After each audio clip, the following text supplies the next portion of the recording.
الصيانة يا جماعة مش لأي ولاعة، الولاعات اللي بتتعبني اليو اس بي. أهلا وسهلا بكم في فيديو جديد مع منجز، واحنا النهاردة حضر لنا كوليكشن من الولاعات، وزي ما انتم شايفين الخلفية مختلفة، مع ذلك نبقى عارفين ان دي ولاعات صيانة جاية العميل. فتعالوا كده نبتدي من الشمال ولا اليمين. انا الصراحة هسيب المفاجأة اللي على اليمين دي للآخر، وهبتدي معاكم من اليمين. الولاعة الرونسون الانجليزي الاصلي، والولاعة دي يا جماعة من الولاعات التحفة المحترمة جدا. قولوا بسم الله ما شاء الله.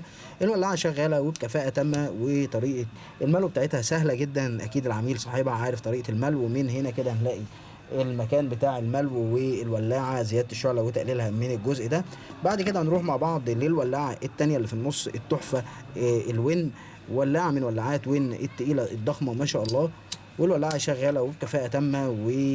وبرده نسيب للعميل طريقه الملو بتاعتها عشان خاطر ما نطولش في الفيديو. بعد كده هنروح للولاعه الرونسون الكوميت، وكده اتعمل صيانه لكل الولاعات بما فيهم الولاعه دي التحفه الانتيكه القديمه، وشغاله وبكفاءه تامه. ناقص ولاعه، يا ترى هتحضر امتى يا جماعه عشان يبقى الكوليكشن او العدد بتاعه 5 اللي تصينوا و5 اللي يوصلوا له؟ لسه ناقص ولاعه فيها مشكله، ادعوا ربنا تتحل. اشوفكم في فيديو جديد. احلى سلام سلام.